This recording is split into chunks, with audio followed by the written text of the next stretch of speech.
Welcome to the Deep Dive, the only place where we take powerful, structured material and really distill the absolute most vital takeaways for you. That's right. Today we're tackling something quite profound. It's a message from Pastor Dr. W.F. Kumuyi titled The Spiritual Dynamics of Total Recovery. Mm-hmm. And this isn't just abstract thinking. We're looking at a practical roadmap, really. It's anchored in some pretty intense biblical examples. Absolutely. We're talking 1 Samuel 30, 2 Kings 5, major crises. Right, plus strong promises from places like Isaiah and the Psalms. And our mission today, it's really to unpack the framework this message lays out. Think of it as a blueprint. A blueprint for what exactly? For moving from states of, well, deep distress, loss, sickness, moving towards what the source calls total restoration.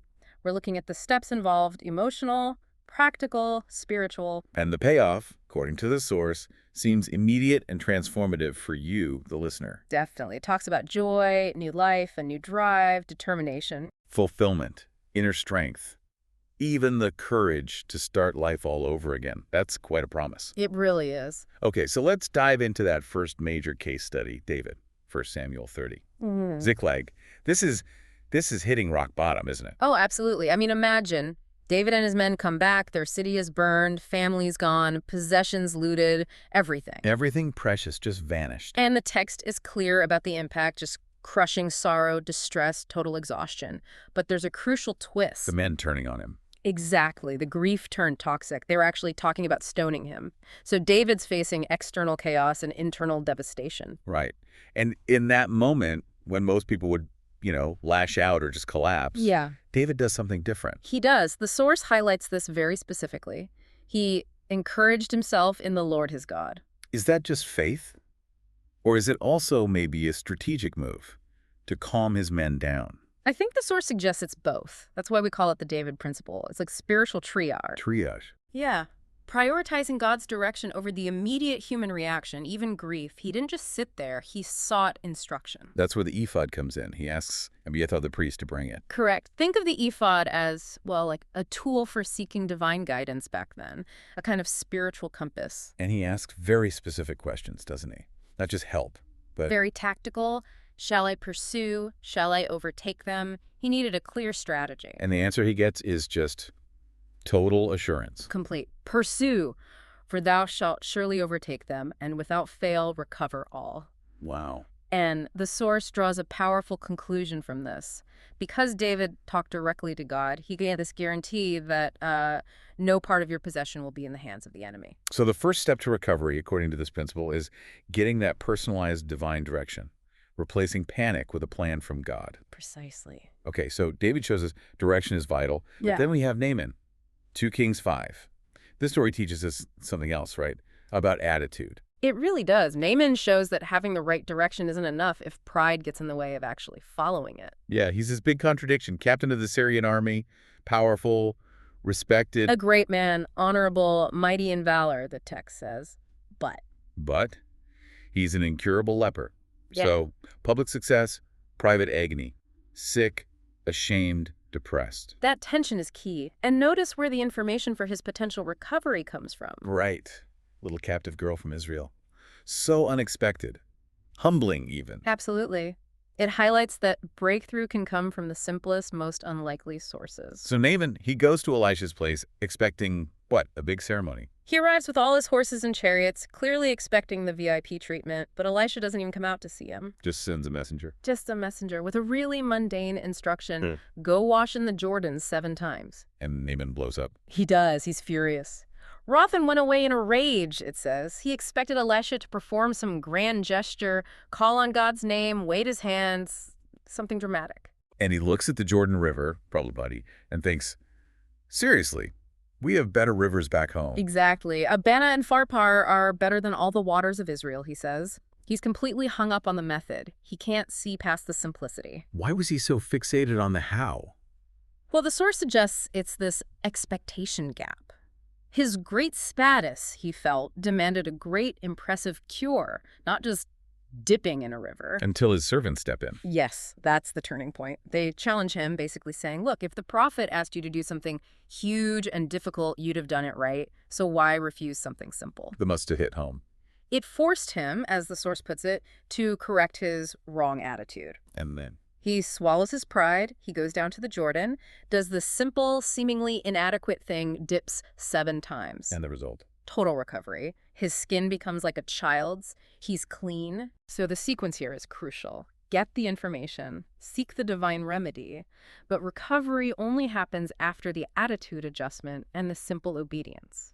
It's about accepting God's method, not dictating it. Okay, so David gives us direction, Naaman gives us the right attitude, the obedience. What about the guarantees? The source material seems to shift focus then, doesn't it? It does. It broadens out to talk about the absolute certainty of God's promises for recovery, covering pretty much every area of life. Not just getting back what was lost, but comprehensive restoration. What are the main themes there? The source highlights 3 major guarantees, really. First is this idea of perpetual healing and forgiveness. Yeah. It points to Exodus 15:26, where God says, "I am who healeth thee."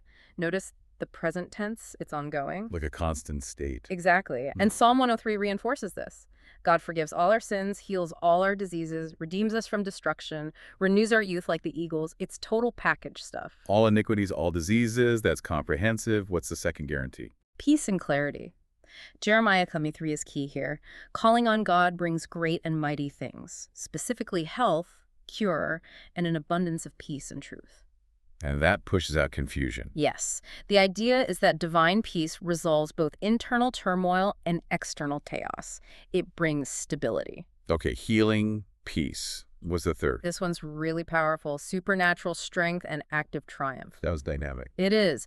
The source uses Isaiah 40 heavily here.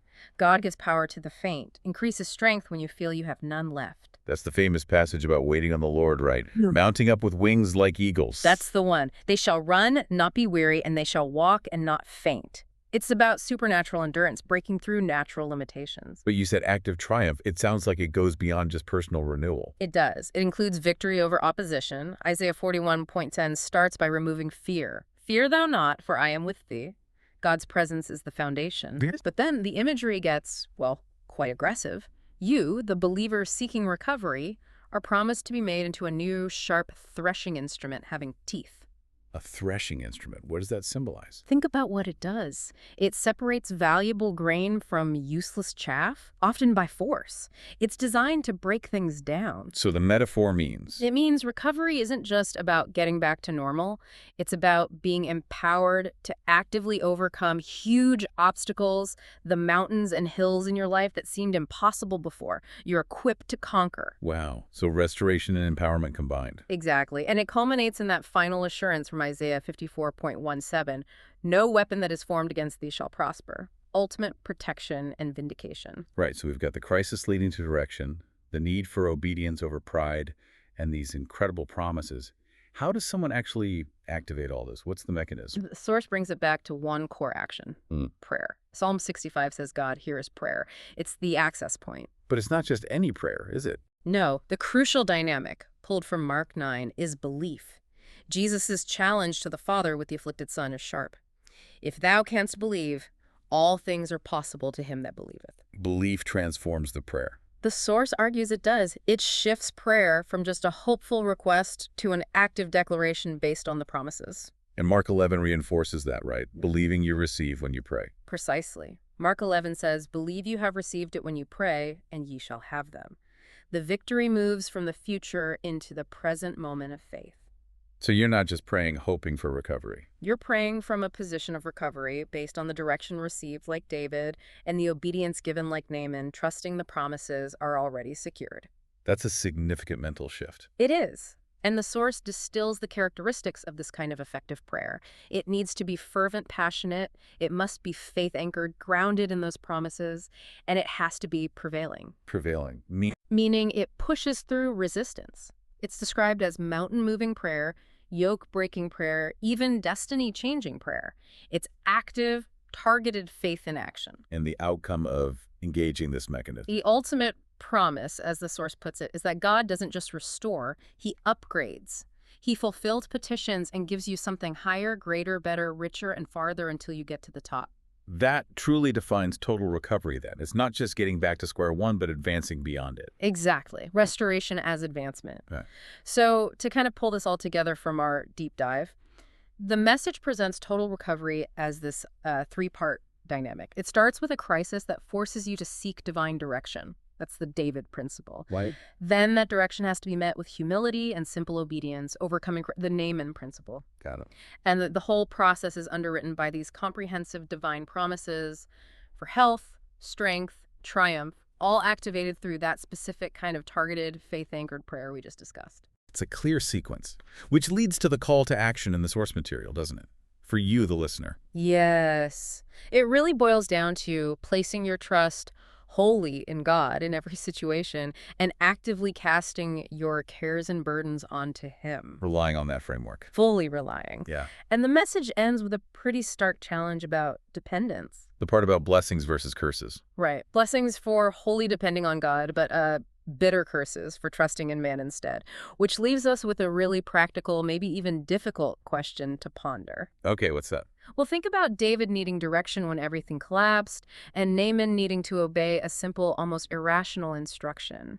How do you in your own life discern the difference between genuinely relying on God's maybe counterintuitive guidance versus just stubbornly dismissing sensible, conventional help like medical advice or practical planning by labeling it as merely trusting in man?